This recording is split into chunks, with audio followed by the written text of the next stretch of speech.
Good morning, question mark, internet people. Can I get a signals check?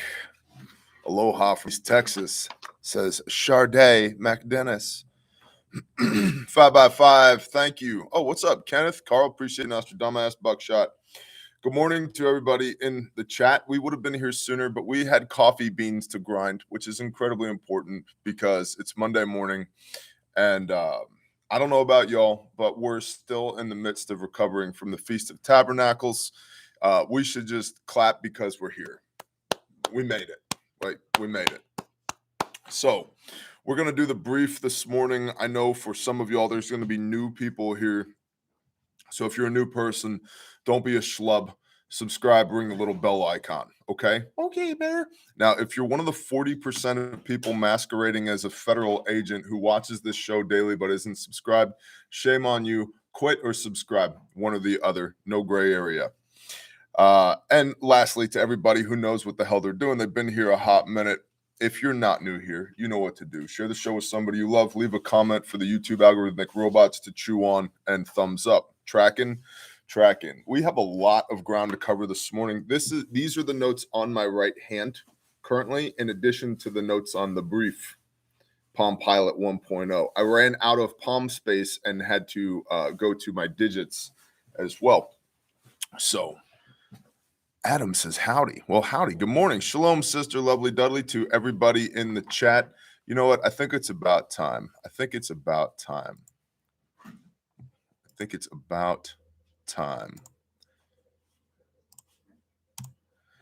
Hey, 12C, comment again.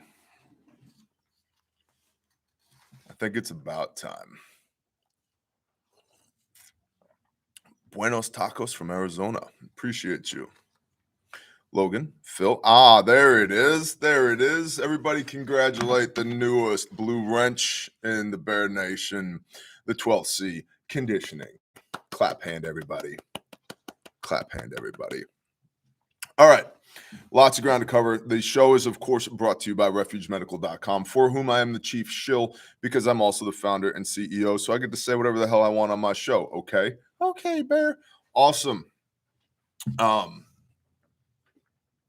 There is the possibility that the world gets significantly weirder in the days ahead than it is right now, which is saying something because it's been hella weird for years now. In Matthew 24, Messiah tells us, here are the signs of the coming of the end of an age.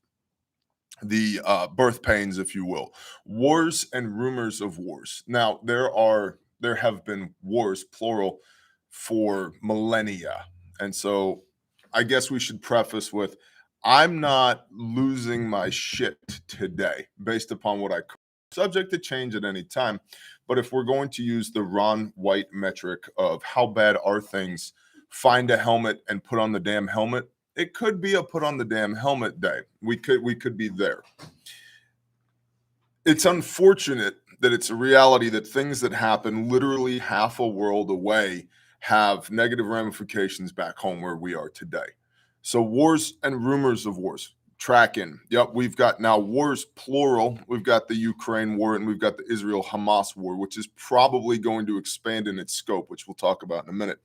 Famine. Yep, we talked about famine in the last brief.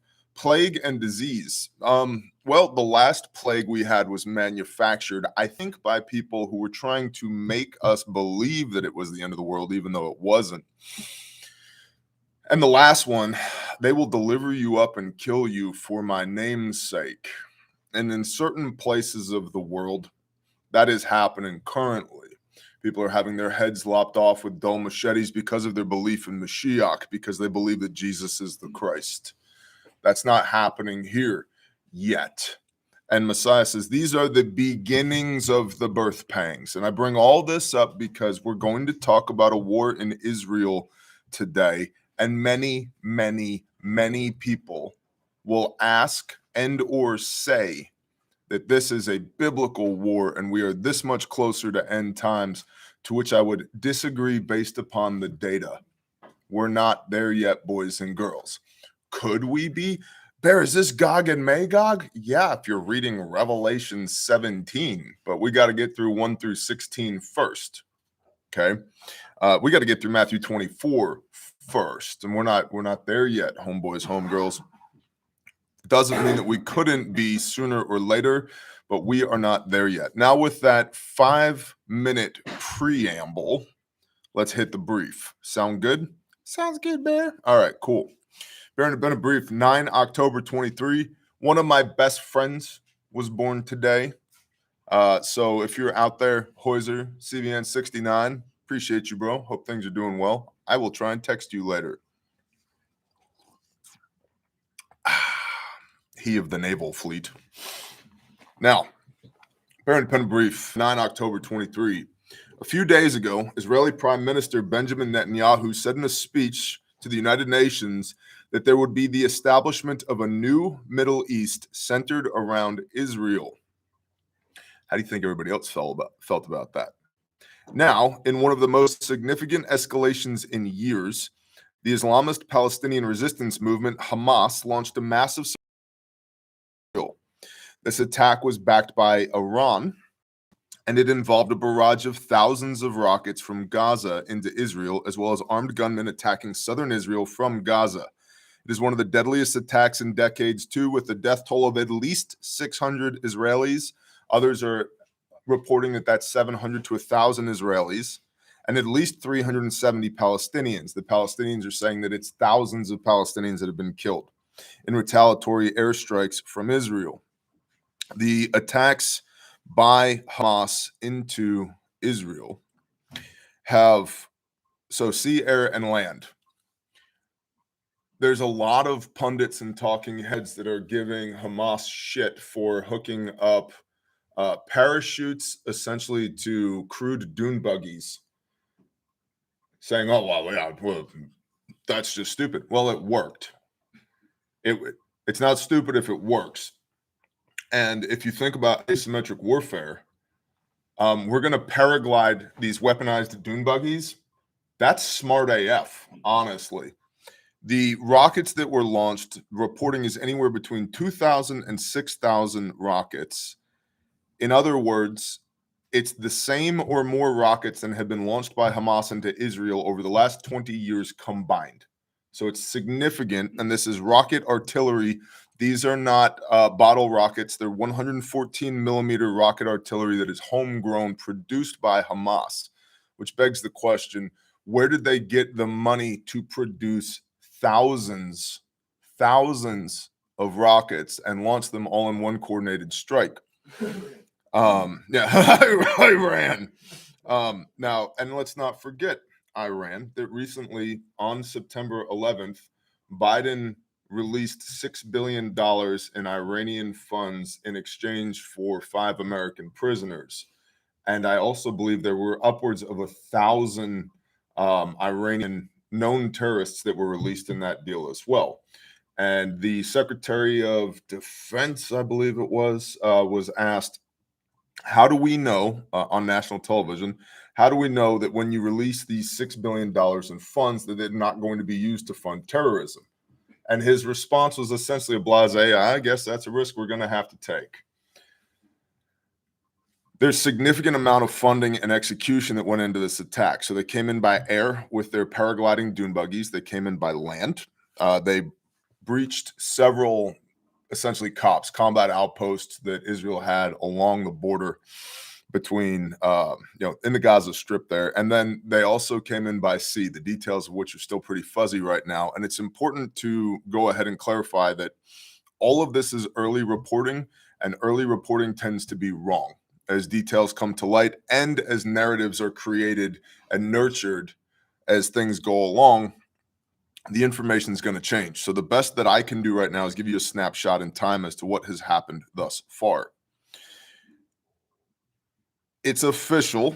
Prime Minister Netanyahu has said that Israel's security cabinet has formally declared war with Hamas. Tens of thousands of reservists have been called into the war as Israel has vowed to, quote, exact a huge price, end quote, from Hamas in what is being called Operation Iron Sword. The Iron Dome, as you know, is Israel's missile defense system. There's a lot of conjecture and opinion right now as to why the Iron Dome was so ineffective with all these incoming rockets. One of the reasons you launch thousands of rockets is so that you can overwhelm and confuse the defense systems, because they can only track so many targets. There's only so many rounds in the hopper to take out incoming missiles. And so if you've got 3,000 missiles in your missile defense system, I launch 6,000 knowing that 3,000 of them are going to get through.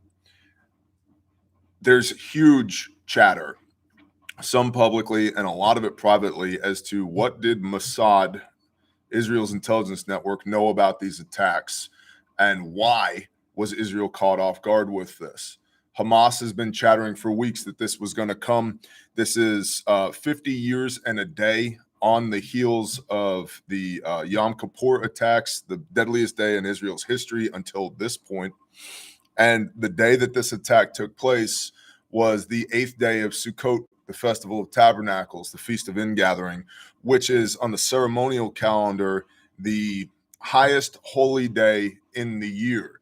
It is the same day that Yeshua stood up in the temple and said, "Anyone who thirsts, come to me. I am the waters of life." It is the day of the water libation ceremony. It's the holiest day in the spiritual calendar, and Hamas hits them on the 8th day. Part of why I would say thus far this is not a biblical war yet is most people do not realize that the nation state of Israel, as established by the League of Nations in 1947-ish, remember that's the group of superheroes led by Sean Connery, precursor to the United Nations. When the League of Nations formed the nation state of Israel out of what at that time was called Palestine, there's not a single word about God in the Constitution of Israel. The nation state of Israel, as it is drawn on a map today, is a secular nation. Tel Aviv has the largest homosexual population per capita on planet Earth. These are not, by and large, deeply religious, spiritual people in service to the Creator there. Doesn't mean there aren't factions within that populace, because there are. There are religious, deeply spiritual people there in that area of the world, but the state of Israel as drawn on a map today is not the biblical Israel that is referenced in the Bible. And that's a big disconnect for a lot of people. Okay, one was an inheritance from the Creator to his chosen people. The other was lines drawn on a map by men. They're two very different things. We've also had the co-opting of the term Israel by the tribe of Judah. Judah claims that they are Israel, and they are 1/13 of Israel. There are 12 other tribes that comprise a biblical Israel. That's a different video that we're not going to get into right now, but for everybody clamoring, saying this is a biblical war signifying the coming end of an age, there's a lot of nuance that's being ignored here. Let's see. Iron Sword, Iron Dome, we talked about that. It is expected to be a, quote, long and difficult war, and Israel has already decided to cut off electricity, fuel, and the supply of goods to Gaza. And now people are decrying that as a humanitarian disaster. But if my enemy was entrenched 10 kilometers away, you bet your ass I'm cutting off goods and services to them. This is similar to what you've seen with Russia in Ukraine. You cut off the flow of goods and services, and then the population self-selects out, meaning that the combatants stay and everybody else leaves. And then when you roll into an area, if they're still here, they are combatants. So, on a more detailed level, at least 100 Israeli soldiers and civilians have been taken hostage, and the chaos is widespread. Videos have emerged on social media of men, women, and children being taken into Gaza, many of which appear to have been abused. One British citizen has been killed, and 2 other British citizens are missing. 10 Nepali students were killed in the conflict too. One doctor based in Gaza City described the situation, quote, "Everywhere you are going in Gaza, you see funerals, you see death. You cannot just close your eyes. The kids are crying and screaming. There is no electricity. There's no internet, and so you feel you could be next. This bomb could be on top of your home, on top of your apartment, etc. Now, there's a lot of Israel and Palestine is an incredibly sensitive subject, especially on the internet, where people love to emote in the comments and everybody has their different pet causes that they favor or disfavor. And you could go back, I don't know, 100 years or so, and do a real quick thumbnail geopolitically on the reasons why Israel and the Palestinians do not get along. Or you could go back about 3,500 years, and there's a guy named Noah. And Noah had a wife and 3 sons. His 3 sons were Shem, Ham, and Japheth. And Ham was kind of an asshole. And Ham took the area of land that was supposed to be the inheritance of Shem. The descendants of Ham were the Philistines. The descendants of Shem were the Israelites. And this is a family feud that goes back at least 3 millennia. The Philistines today, and in Orthodox Judaism referred to as the Philistines, sounds a lot like Palestine, because it is. That's that people group. The Israelites are descended from Shem. The Philistines, the Palestines, are descended from Ham. They hate each other's guts, and they have for 3,000 years. And even though the United States is moving the USS Gerald Ford Carrier Strike Group into the area, unforeseen yet as to how far into the area they are moving our carrier strike group, even though Israel is literally on the warpath in Operation Iron Sword, this feud goes back 3,000 plus years. These people don't like each other. They've never liked each other. They're probably not ever going to like each other. And this is why in the book of Joshua, the 6th book in the Bible, the Father says, when you go into this land, into Canaan, into the promised land, you shall put all of these people under the ban. And under the ban, and this is not me taking sides, this is me telling you what the Bible says. And if you are a believer in the Bible, you might want to pay attention to this. Under the ban is a biblical turn of phrase which means kill everybody. You are not allowed to intermarry with these people. You're not allowed to do business with these people. You're not allowed to have them as a neighbor. Kill everybody. And clearly, the children of Israel didn't do that. They transgressed that, which is the root of the issue that we have today. Okay? Now, Hamas is being funded and backed financially and logistically by Iran. Iran, the question here becomes shift in scope. If Israel's on the warpath, do they stop at Hamas? Or do they, Israel being a nuclear capable country, go ahead and just start lobbing bombs, warheads on foreheads over in Iran? And if so, what does the United States do about that? It's interesting to me that we're moving a carrier strike group into the area because Israel has roughly 560 combat aircraft, fixed wing combat aircraft, and I think it's 81 or 84 rotor wing helicopter.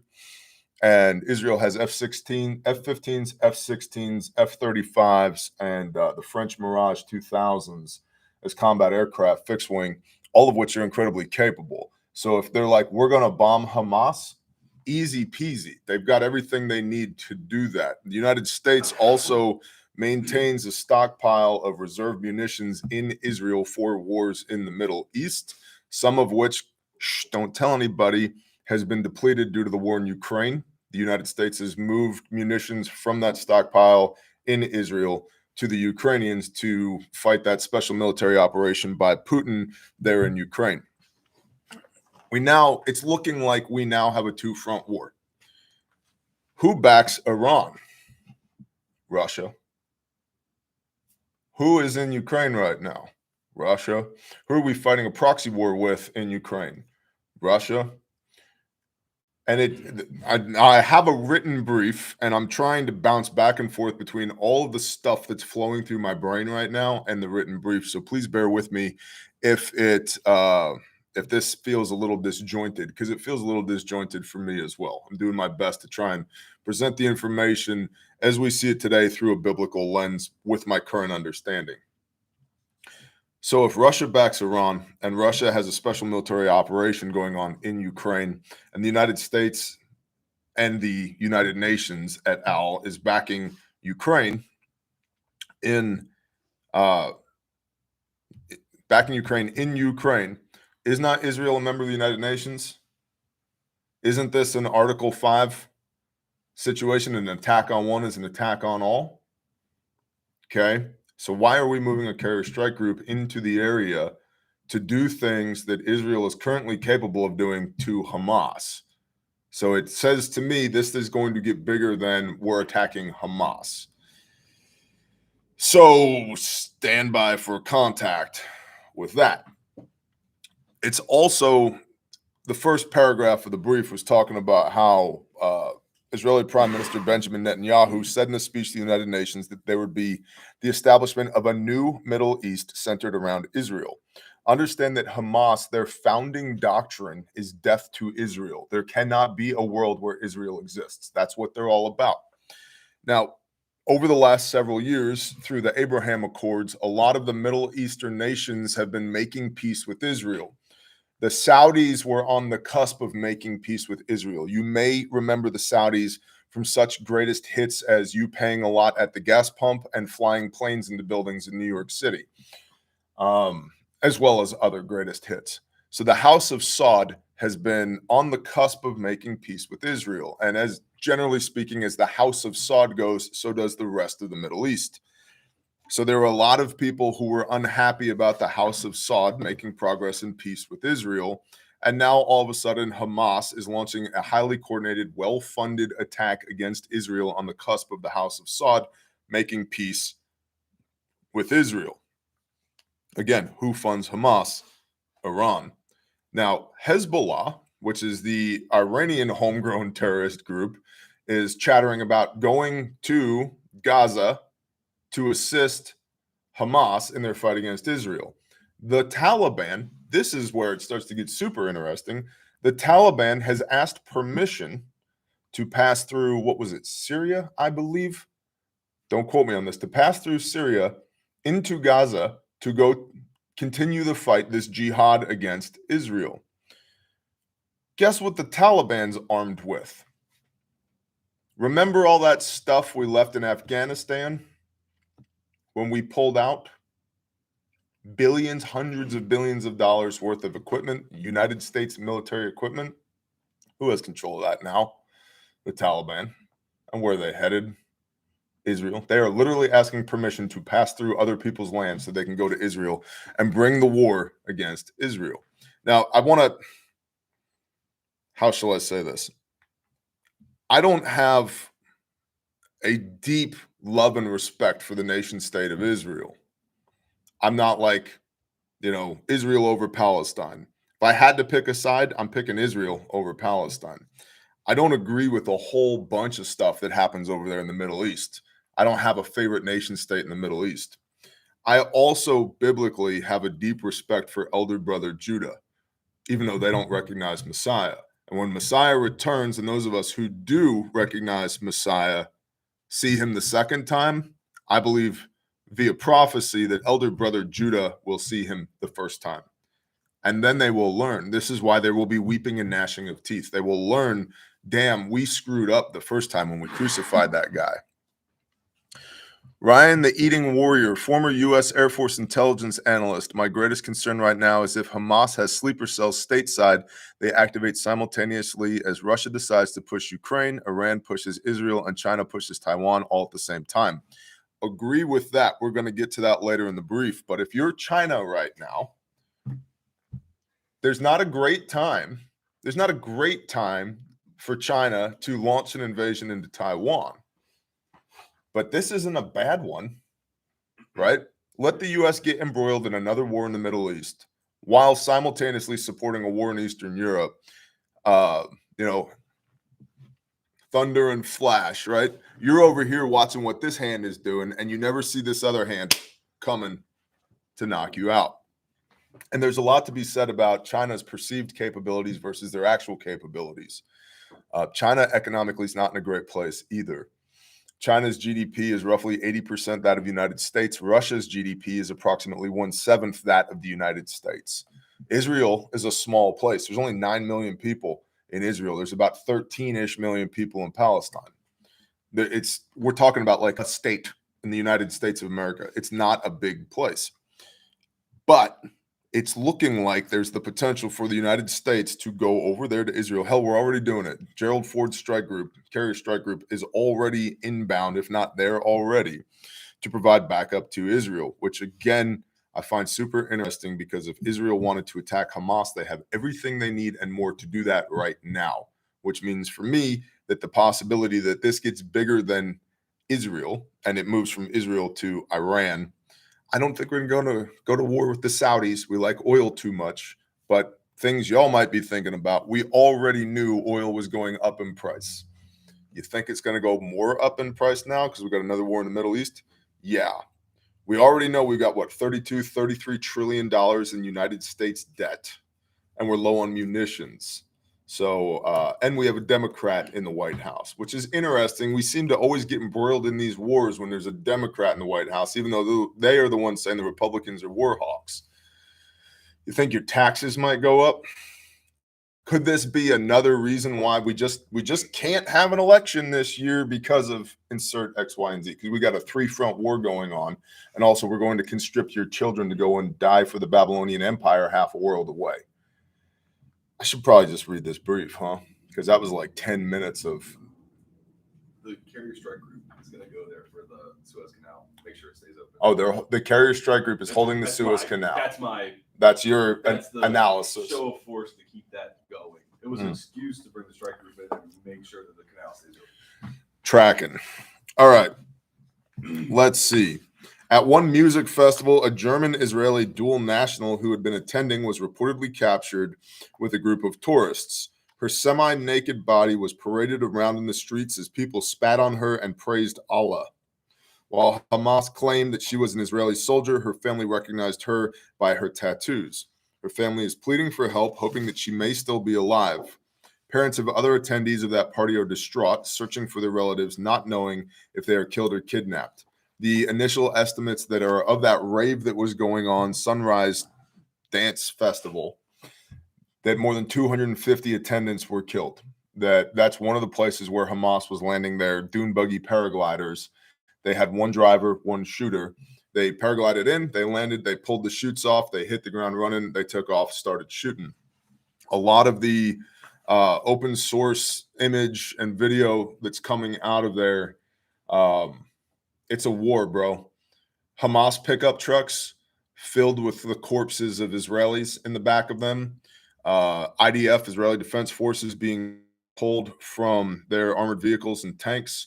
Allegedly, Hamas has captured about 12 armored personnel carriers and about 12 tanks, which strategically doesn't hurt Israel, but it is a blow towards Israel. And Hamas doesn't have the munitions infrastructure to be able to employ those things well. But they do have some tanks and some APCs now. They are in certain areas going door to door, neighborhood to neighborhood, shooting, killing, looting, capturing people. There are, like I said, it's believed right now, more than 100 Israelis have been taken hostage. And this is being referred to across the mainstream media as Israel's 9/11. It feels to me a little 9/11-ish for me, except it's happening over there, not happening over here. And many, many, many people will probably correctly posit that this is the Black Swan event that gets us into the next big thing. Again, what the hell was Mossad doing? And our CIA and our NSA? You're telling me we didn't know this was coming? To be able to coordinate attack on this level, again, Hamas in a day launched the same number of rockets they have launched in the last 20 years combined. We didn't see this coming. We didn't know about Iran. Now, I remember 3-ish years ago, I was speaking with somebody who had reason to know. And this is purely conjecture. Okay, so this is rumant here. And they said, if Trump does not win the next election, you can expect more war in the Middle East. I was like, that's interesting. He's like, yeah. And this is how it's going to go down. And I've been quietly holding that in the back of my head because we're 3 years into Biden's air quote presidency right now. That hasn't really happened. We had the drawdown, air quote drawdown in Afghanistan, and we've had the Abraham Accords, and we've had some notion of peace, air quote, in the Middle East. And now this. I just find it curious. To these people who were taken at this rave, one of the things that I take out of this is, I say this all the time, and the internet has given me tons of shit for it over the years, and I don't care. Don't be there. Don't be there. Don't be where the problem is. Don't be where you expect the problem to be. Israel is not a nation that has been at peace for a long time. Terrorist attacks happen constantly there. Constantly. Why the hell would I go to a rave in Israel? Why would I let my daughter go to a rave in Israel? I wouldn't. And a lot of people, more biblical type people, have asked me, Bear, when do you think it's time for us to go to Israel? Well, if you read the book, it's just a matter of time before we all end up in Jerusalem. But the Father has not called me there yet. I have no interest in going over there. And I have nothing against the people who are there. But for me to go over there is literally, in my mind, to take my own life into my own hands and go do something in a very dangerous place. So on the one hand, I'm sorry that these people have been abducted from this rave after partying all night. You think they were doing righteousness at a rave that went till 6 a.m.? My guess is probably not. But on the other hand, I would never let my daughter go there in the first place. And so situational awareness is one of the things for me and for y'all that we need to be aware of. Avoid the problem, avoid the potential problem. Why would you be at that rave in the first place? All right, back to the brief. One family is looking for a 21-year-old young man who said he was working at the party to help financially support his disabled father. He was unarmed. Another father saw video footage that clearly identified his daughter's face as she was being physically abducted by a large man into Gaza. He said, quote, I asked to see, then I saw that it was definitely her. She was so scared, so frightened. I always protected her, and at this very moment, I couldn't, end quote. Then if you always protected her, why did you let her go to an overnight rave in Israel? Just near Gaza, right. Yeah, near Gaza. One survivor told the news, quote, it happened in an instant. The terrorists arrived on the right side of the road and then got out of a large white vehicle, a type of van. They shot from close range. It was terrible. Some got into the car like me, and we started to drive like crazy. I can't get in touch with many other people who were there. The families are trying to get to the site. It's simply a nightmare, end quote. This is just the chaos that erupted at one small event. Hamas has said that part of the purpose of the attack was to defend the sacred ground of the Temple Mount, or as they know it, Al-Haram al-Sharif, the noble sanctuary, which is a whole nother thing. Okay, the Temple Mount is currently, as I understand it, the land is currently owned by a Christian group that leases it to the Muslims, which is the same place that the Orthodox Jews want to rebuild the third temple. The likelihood of that happening and the abomination of desolation, right, is part of the signs that we are going into end times, which is why I caution people against saying this is a biblical war and this is end times. Because if you say that to somebody and it turns out to not be true and they lose faith because of that, their blood is on your head. And I don't want to be that guy. I don't, and in Deuteronomy 10, I believe it is, we're told if somebody prophesies in the name of Elohim that this thing shall come to pass and it does not come to pass, you shall not fear them. And the Hebrew connotation of fear is deep respect. You no longer respect that person. So I'm not going to get up here and be like, this is it, guys. This is end times. Here we go.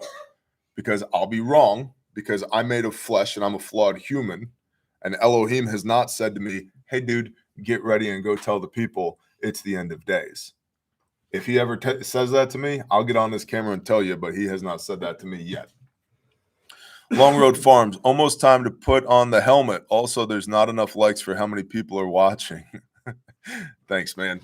I don't know. There's over 2,000 people in the chat. It's incredible. It's going to be one of those big days. Hamas has said that part of the purpose of the attack was to defend the sacred ground on the Temple Mount, or as they know it, Al-Haram al-Sharif, the noble sanctuary. In several interviews, U.S. Secretary of State Antony Blinken suggested that the Hamas attack could have been partially motivated by an emerging diplomatic deal between Israel and Saudi Arabia, saying, quote, "It's entirely possible that one of the motivations for this attack was to try to derail those efforts to advance normalization," end quote. And in a rare occurrence, I agree with Secretary of State Antony Blinken. Either way, Hamas is ready, quote, "for all options, including war and an escalation on all levels," end quote, according to senior Hamas member Saleh al-Aruri. President Biden has said that Washington, quote, "unequivocally condemns this appalling assault against Israel by Hamas terrorists from Gaza," end quote, and that he himself made clear to Netanyahu that, quote, "we stand ready to offer all appropriate means of support to the government and people of Israel," end quote. Also, I believe it was yesterday, there was a rally in New York City in support of Palestine and Hamas, and several of your favorite Democrats were there, including Alexandria Ocasio-Cortez, as well as other notable dumbasses.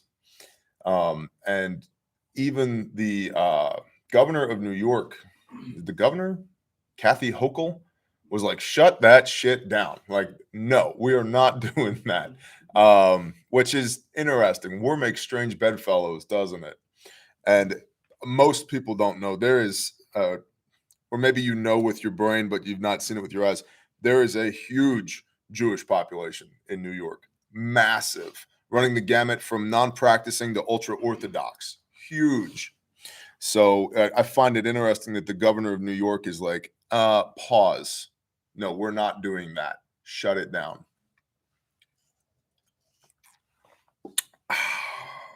Lukewarm coffee. Let's see.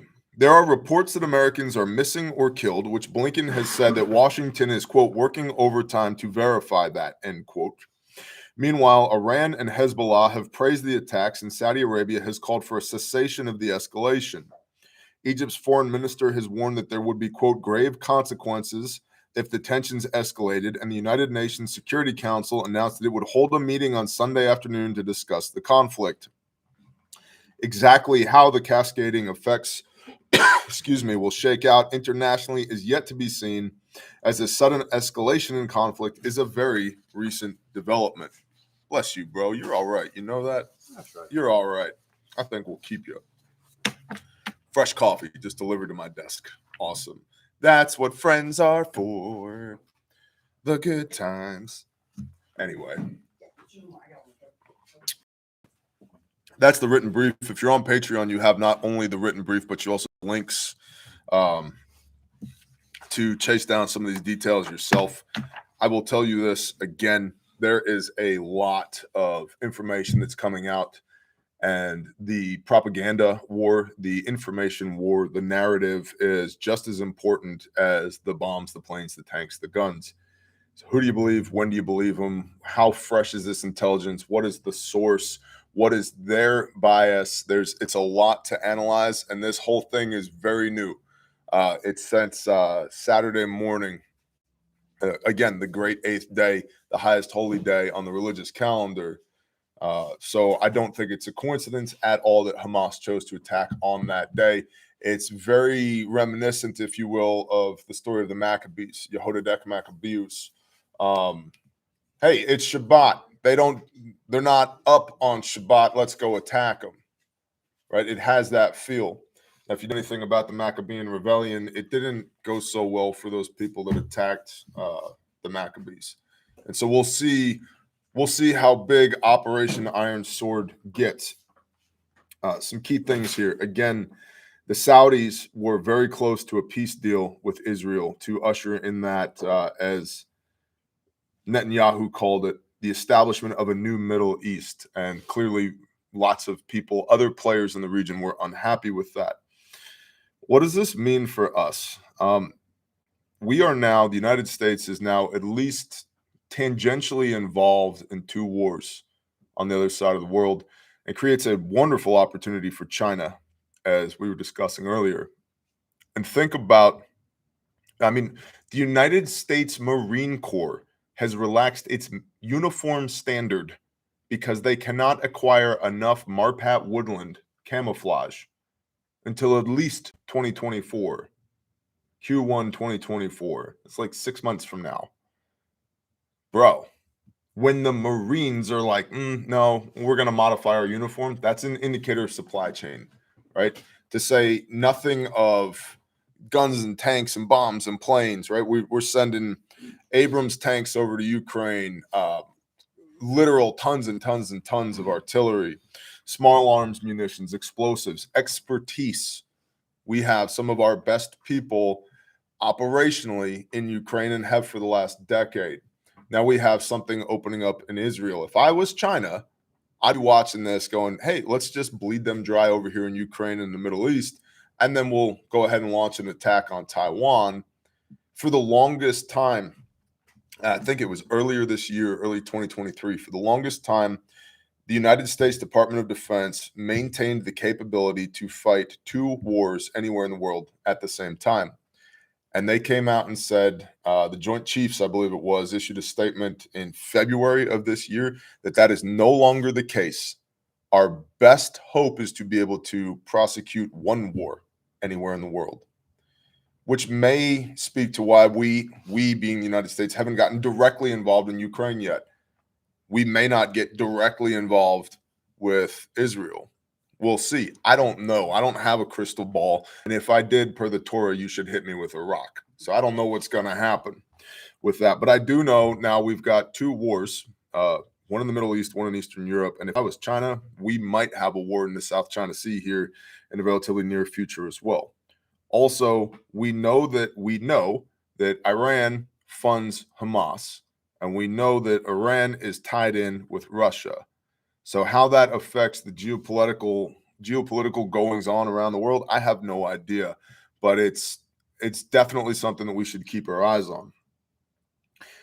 There's a strong possibility, I think, here in the United States that for certain of us, our taxes are going to go up because defense contractors be needing that money so they can make more artillery rounds and more planes and bombs and tanks and guns. We also know that the recruiting standards have been relaxed in the United States because every branch of the armed forces is below their recruiting standards. They don't have enough people. And the United States military, the DOD, is trying to figure out how do we entice young people to come throw on a uniform and sign away their life for a 3-year contract in order to get more bodies in, to the point that like they are doing some dumb shit. Like we'll put PlayStations in the break rooms and like, guys, that's not who I want fighting our war. And the people that I do want fighting our wars, to the extent that I want anybody fighting our wars, they're not interested in joining because of how politicized the military has become. We got to have 86 different genders, and this dude shits in a litter box, and the men can now shower with the women, and the women can now shower with the men. And if this guy feels like a girl today, he's got to be moved over to this unit of women over here. Like, that's bullshit. All of that's bullshit. Our brother Saw loves to say all the time, what's the Army's job? Kill people and break stuff. Well, the guy who shits in a litter box is not going to be as good at killing people and breaking stuff as, I don't know, the warrior class of humans that exist in the United States of America. So the DOD should probably start marketing itself back towards the warrior class and doing warrior class shit. Like, we don't need to have like counseling on why we all need to respect Timmy's feelings because he feels like he's a puma today. And no, that's all of that it's literally mental illness. And we've allowed it to embed itself into our national defense. So how that plays out for us, I don't know. Now, is what was brought up earlier as far as sleeper cells inside the United States of America. If I'm China, and again, I want to be perfectly clear on this. You do not have my permission to freak out. Okay. I'm not freaking out. I'm not giving you information so you can freak out. I'm shining light on what is happening in Israel so that you can develop courses of action for you based upon your context, so that if something gets stupid, you don't get caught with your pants down, because it's about the preservation of life. It's not about clicks and views and scaring people into action. We don't do that here. And if that's you, that's how you get down, beat feet.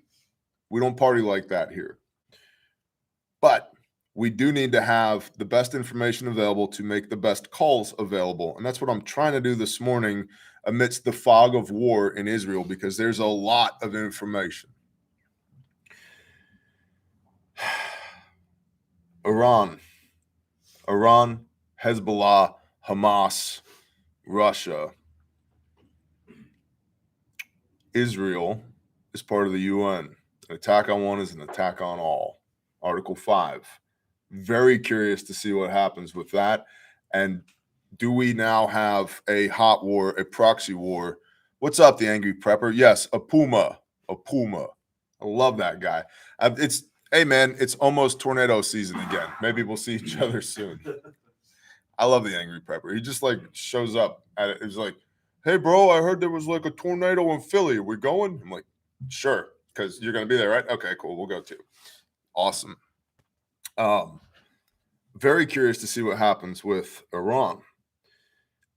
So the likelihood that the scope of this war moves outside of the Gaza Strip and into Iran, very possible, because Israel's response to this is war. They have declared war. These are not simply retaliatory strikes. This is a war. And Bibi Netanyahu is their, for lack of a better term, their Donald Trump. He's their conservative guy. And his whole platform is the security of the state of Israel. And Israel having been attacked, how do you not, if that's your platform, go, all right, death to all, right? You got a problem with us? Kill them, nuke them, shoot them, blow them up. And I'm not pro-war, BT dubs, but I am pro beat your plowshares into swords, lop some heads off so you can go home and beat your swords back into plowshares again. So very curious to see how this plays out. I hope that it stays localized, and I hope that the United States doesn't get drug into this thing, but hope is not a strategy. Let's see. The kidnapping of all these people from Israel is going to be used for propaganda purposes by Hamas. So brace yourself for some gruesome 4chan video coming in the near future. That's going to happen. We're going to see a return to that. We've already talked about limited munitions stockpiles for the United States because of what we've been sending to Ukraine and our inability to replenish, given our current military industrial complex here in the States. We've talked about Israel has nukes and maybe they use them. We'll see. I also find it quite curious that we're on day 3 of this. So this happened Shabbat morning, Saturday, Sunday, Monday. We're on day 3 of this, 72 hours in. And now all of a sudden, we have irrefutable intelligence that Iran was behind this. Sounds a lot like Saudi Arabians flew planes into the World Trade Center, and we know beyond a shadow of a doubt that the Iraqis were involved. Okay, right? It has that vibe to it. Now, the Persians, Iranians, no fan of them either. I'm a live and let live kind of guy. You try and kill me, I'm going to erase you from the history of Earth. I'm going to burn your family tree down. So don't try and kill me, and I won't try and kill you back, right? So who knows what happens with Iran? Let's see. Yeah, we talked about all this other stuff. On the hand, yeah. So snapshot of where we are today. What am I gonna do about this from a preparedness standpoint? Being perfectly frank, I'm gonna pray for elder brother Judah. Like, I'm gonna start with that. There are people who are being killed over there. So I'll pray for elder brother Judah. We need him, and he needs us, whether he knows it or not. It's a really good day to audit the holes in your system. Because let's take this back around to China. If I'm China and I've got 400,000 military-age males in the United States of America, and I own, what, a third of the U.S. farmland, and I've been flying Totorina spy balloon all over the country, and I have infected all of the Siemens programmable logic controllers that control our national grid and our logistics, it'd be a great time. That'd be a great time. What I would do if I was China, I'd wait for us to like be full on embedded with Ukraine and with Israel, and then flip the switch. That's what I'd do. Twas it me, that's what I would do. There's a lot of talk about high altitude EMPs and knocking the grid out that way. I got news for you, boys and girls. I built a whole bunch of the United States grid. We don't need high altitude EMPs. Me and the people in this room in a pickup truck with some 50 cal AP rounds can take the national grid down. We wouldn't. But that's like literally the government used to pay me money to teach people without names how to do that because I built so much of the grid. It's not that hard. We get some lengths of chain, some chainsaws, some AP rounds. I'm not telling them how to do it, Mon. I'm just saying this shit's already out there on the internet. We're like, no. I'm not telling you how to do it, but I'm saying you one trip to the local hardware store. Problem solved. If your problem is the national grid, problem solved. So people love to fantasize on the fringes, right? You know, when the high altitude EMP hits, yeah, or 4 dudes in a pickup truck, I'll take the center of the country offline. It's too easy. So if I was China, I'd be going the too easy route, especially if I've already got close to 500,000 operatives on the ground. And then what happens? So this is where it comes back around to you. And then what happens? Praise Yah, we just got done spending 10 days in a tent. It was awesome. It was awesome. We had an awesome Sukkot, Festival of Tabernacles. And the Father requires this of you. He commands you to go camping once a year for a little over a week. Almost like it's important. Can you cook food off grid? Can you sleep off grid? What are you going to do with your kids? Where are you going to poo? How do you keep your body clean? How do you function on short sleep? Because you're not getting as much sleep as you're used to. What are you going to eat? What are you going to drink? What's your mobility look like? How do you move? All of these things, this is what I would be auditing today if I were you. Because if, and I'm not saying it will, but I'm saying if today's the day, or it's 3 weeks from now or 3 months from now, this whole thing goes to hell in a handbasket and we're transported back to the Stone Age, okay, I've got some practice at this and I've audited the gaps in my capabilities and I've shored those gaps up. That's what I would be doing if I was you. I don't think, given everything else is, by the way, have you noticed the stock market? Shaky footing. Shaky footing. How do we fix that? How about another war? What a coincidence. Dylan Carson yelled the words bug out bag. Go back to my National Preparedness Month videos, the last of which was the bug out bag. You should have your bug out bag squared away, but it is not an idol made of to which you should bow down and do obeisance to. Bug out bag don't matter if you can't carry it and you don't possess the skills to use all the stuff that's inside of it. Do I have a bug out bag in my truck right now? Yeah, because it's a rucksack, and there's always a rucksack in my truck, and it always has cutting tool, combustion, cordage, container, cover, casualty care, commo, candle, combat, calories, always, because that's some really basic shit.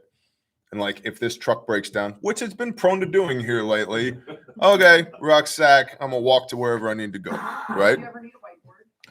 Yeah, or if you're sitting around a campfire at Sukkot and you need to explain something to somebody, you got a little mini whiteboard you can pull out of your rucksack. Thanks, brother Saw. So,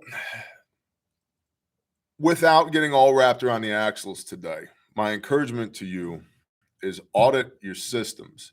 And if your plan is to bug out the moment things get bad, you probably live in the wrong place. And I can say that because I totally lived in the wrong place before I strategically relocated. My current plan is to shelter in place. Wow, it's really weird out there. Cool. Lock the gate. Okay. I'm gonna talk to my homies, be like, hey, you guys good? You good? Okay, cool. You want to eat a sheep tonight? All right, awesome. But how are you gonna talk to your homies when there's no national grid? We have ways. We have means. We do Morse code with shofars. It's fun. Across the campfire.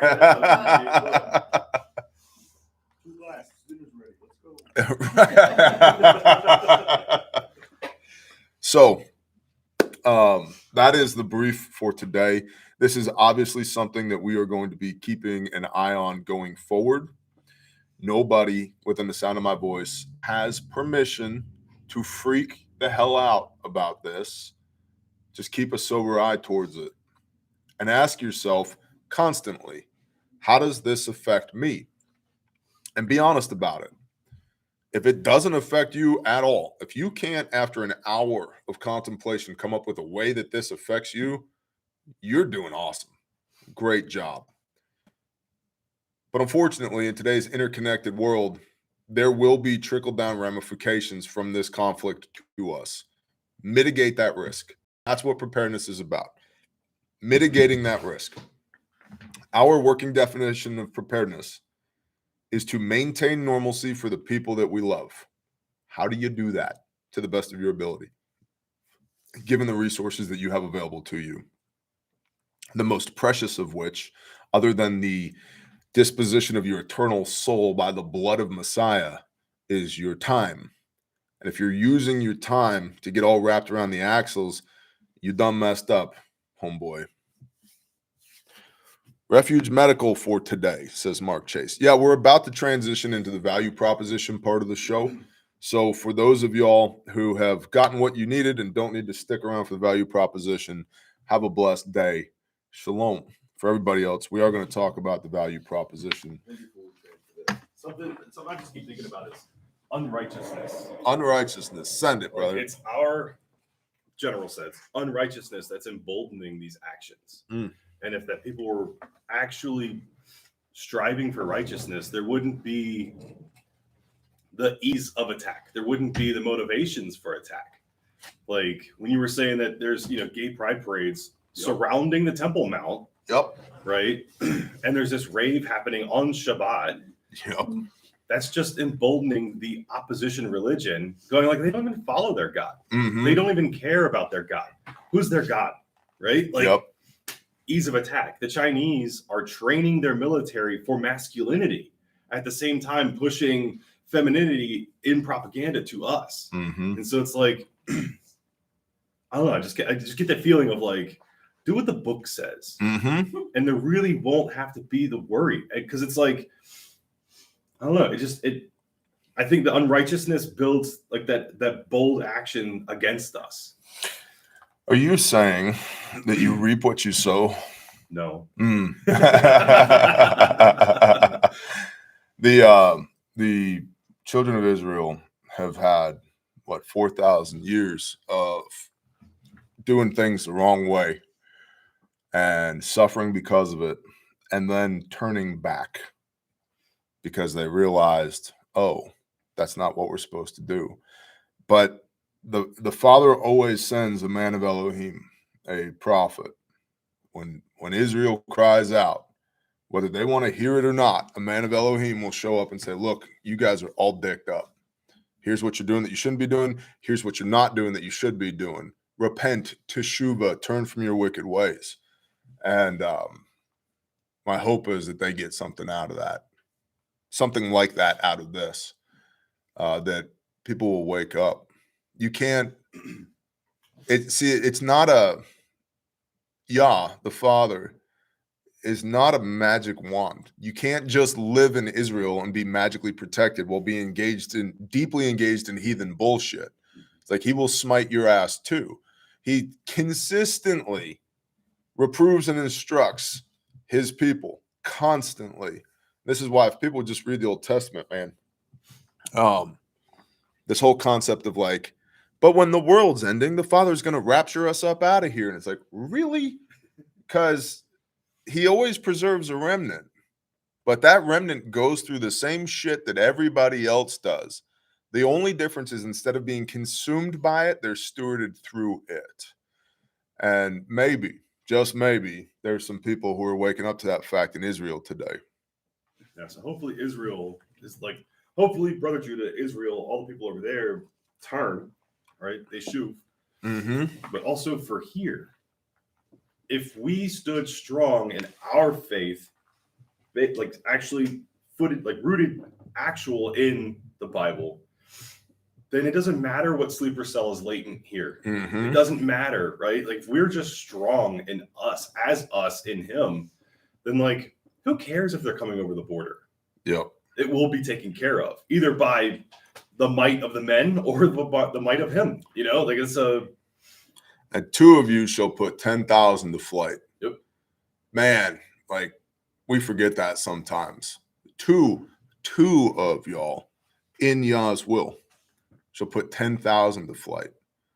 That's yet another reason why the lone wolf doesn't work. Yeah. I mean, we can't really get into it, opposite reasons, but that occurred over Sukkot for us. Yes, it did. Yes, it did. And it was a non-issue. Yeah. It wasn't even an issue. Like it actually wasn't an issue. The heathen didn't even go past the gate. There's something to that, right? There's something to that. Can you rewind a bit? The ad made me miss some. I didn't even know there was an ad. MacGyver prepping. Do the things. And this is live, so I can't rewind. Akiata Skarata said value exchange. All right, here we go. Value exchange. Links in the description for everything. Patreon this morning, there's a video on training your MAG, your mutual assistance group, and what does that look like? I would say in context of what's going on in the world, it's a really good conversation. So if you're on Patreon, go watch that video. And if you're not, there's a link in the description. It's $10 a month. It's the best $10 you can spend on the internet. It is the quintessential preparedness consultancy. You ask the questions, we give you the answers. Additionally, I also have at least 4 videos of the classes that we taught during Sukkot that we'll be posting to Patreon. Some really good content there. And I am in the process of doing more content with my brothers for Patreon, where we're still doing the Q&A, but I do a lot of videos with my wife on Patreon to get her perspective on stuff. And also I'm going to be doing some more content with the other people in our group to get their perspective on stuff as well, because praise Yah, we are surrounded by a lot of really smart, passionate, intelligent people. So links in the description. refugemedical.com. It is a great day to have a first aid kit on you. Your promo code is Bear Nation to get you free shipping on everything in the store. Everything is HSA and FSA eligible. So if you got one of those, I'd use it up while you still can. And some things of note. There's a handful of the leather kits left. These are the leather kits. Hand cut, hand sewn by our brothers and sisters at Just a Nazarene Leather Co. right here. And they're a leather pouch that comes with the red paracord. There's also brown included if you want to swap it out. You just undo that, lift this. And in the little one here, I've got a slick kit, which has chest seals, combat gauze, pressure bandage, and a pair of gloves in it right there, as well as some flat duct tape and a soft T tourniquet.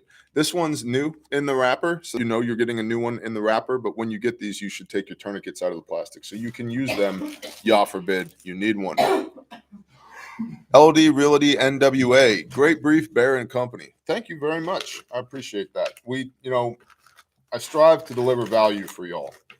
Some days it's more valuable than others, but that is the goal, is to provide as much value to y'all as I can.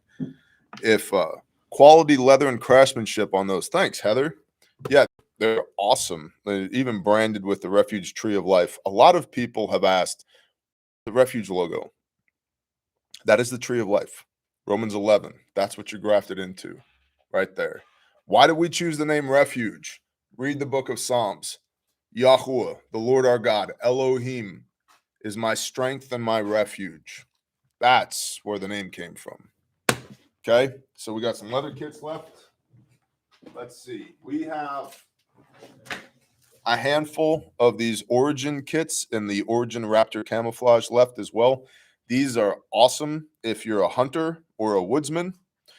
And, if you're celebrating birthdays or holidays coming up, talk about an awesome gift, because this is not only the entire contents of a Bear Fac, Bear First Aid Kit, trauma blowout kit, but it also has water purification and fire making inside of it. So if you are on a hunt that goes bad, you've got a fully capable medical kit, as well as the ability to purify and store water and the ability to make fire inside of here.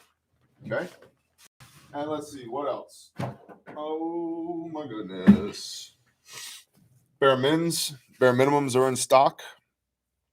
And there are hundreds of orders being shipped today at Refuge Medical. They came in during Sukkot because we were tabernacling in the wilderness.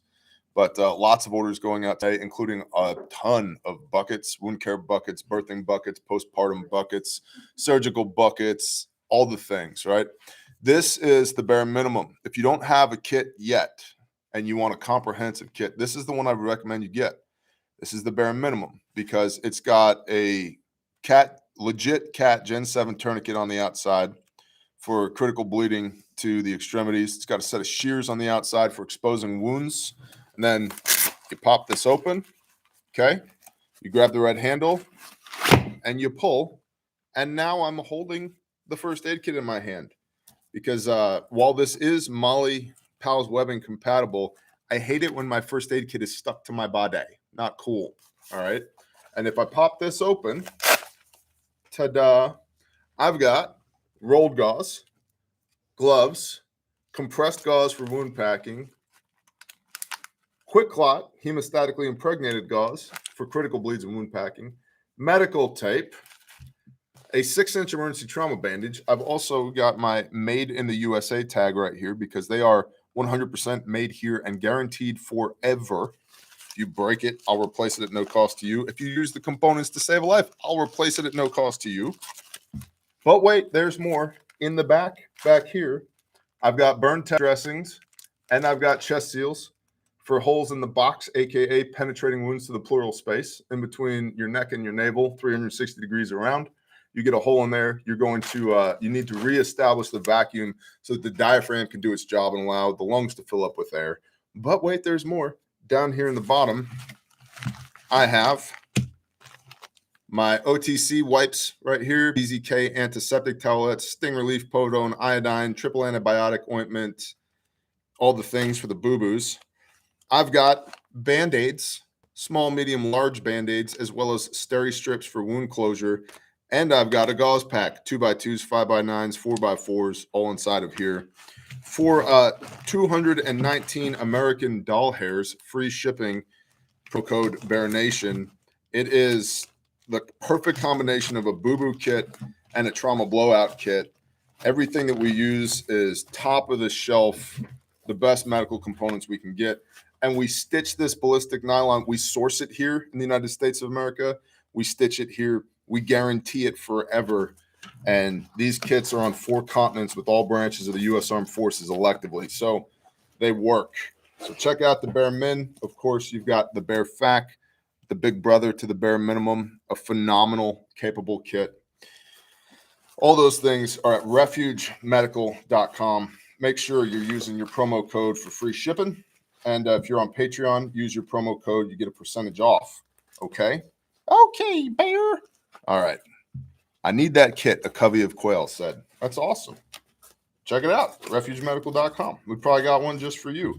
And if you have any questions, if you scroll down on the Refuge website, our phone number's on there. And if you call that phone number, a real live human being will answer the phone. There's not even a call tree. It's not like, for shipping, press 1. For existing orders, press 2. For new orders, press 3. Hablan español? O prima cuatro. Like, there's none of that, right? It's a real person answers the phone. Probably Heath. He's probably running across the office right now to grab the phone because it's ringing. And you can ask whatever questions you want. You can also use the live chat feature on the website that is not powered by AI. there's a real person on the other side of that live chat as well. So if you're having some issues trying to figure out which kit should I get, we have those options for you. RefugeTraining.com. We have classes coming up in Spiro, Oklahoma at the Refuge headquarters. And that's October 28th, October 29th. You never know when you're going to need medical expertise. You just never know. You don't know if the life that you end up saving will be your own or your wife's. Now, listen, if you have wives, that is biblical, but I'd recommend it against it because it's a lot of ladies to keep happy. Your wife, your children. Yeah, just because you can doesn't mean you should. Shaul of Tarsus, the Apostle Paul, had 0 wives, you know, and that's why he wrote 40% of the New Testament. He had all that free time. Yeah, and that's also why we're very confused by him. So anyway, you don't know whose life you're going to save. You know, you might be at a rave, or you might be driving down the street, motorcycle wrecks. We've got a lot of aids rendered on motorcycle wrecks here lately.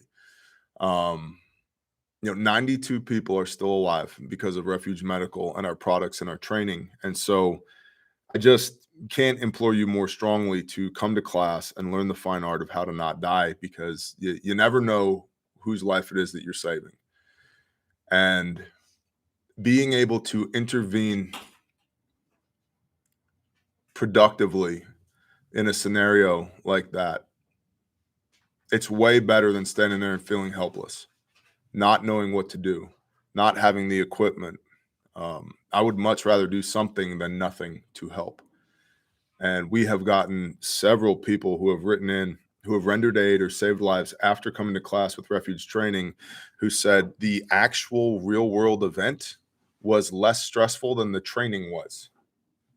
Good. That's the point. And also the training, you don't need to be a PT stud. You know, we've had grandmas and grandpas come through the class. We've had people with disabilities come through the class. We've had lots of people come through the class that you look at them and not think instantly, oh, superhero, got it.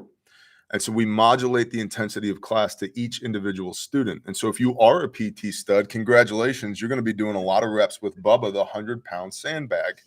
And if you're not a PT stud, you get to carry Wilson, the volleyball around. Okay. So we modulate the intensity of the class to each student, but the TLOs, the terminal learning objectives, do not change. They're the same for every student. And the idea is for you to figure out what you do under stress so you can build the automaticity to use your equipment and your skill set and your physique to be able to affect change positively to save a life, be it the Father's will. All that is at refugetraining.com. We've got classes coming up 28 and 29 October. Strongly recommend you come check it out. We've got, let's see, calebhouse.org, Caleb with a K, K-A-L-E-B, which is our anti-human trafficking juvenile restoration facility. Fancy words for that's where we put together kiddos who have been serially raped and abused by assholes. And we are squarely in the construction phase, praise Yah, and thanks to y'all, which is awesome. We are, what did we figure out? 7% funded? I think we are 7. We are 7% funded. That is not keeping us from moving forward. And so if you'd like to join in that fight, if the Father convicts you, if he doesn't, I'm not interested in your money. Just point blank, give to somebody else or don't give it all. But if he does, if you'd like to do something about human trafficking, Caleb with a K, calebhouse.org. Check it out. What's the best way to raise money for the ruckus? To ruck Phoenix Adventures, refugeruckus.com. Come and ruck through downtown Fort Smith, Arkansas with us, or set up a ruck where you are. And you get pledges, you get people to commit, and then you ruck. And then those people who pledged, you collect their pledges and you pass through to calebhouse.org. Events at calebhouse.org if you have any questions on that. Also refugeruckus.com. That's coming up in March of next year. It approaches quickly. I would love it if every one of y'all was at the Ruckus, refugeruckus.com. 3-day event, live classes and speakers and instruction. And on Shabbat, we're going to do a very large midrash. We'll sit together and read the word and hang out and fellowship. There'll be worship music. And on Sunday morning, we rock.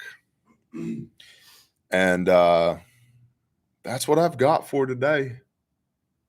That's what I've got for today. I appreciate y'all very, very much. I hope you guys have an awesome day. Please share the show with somebody that needs to see it. And as long as we're not all nuked up, I'll see you guys on Wednesday. Bless y'all. Shalom.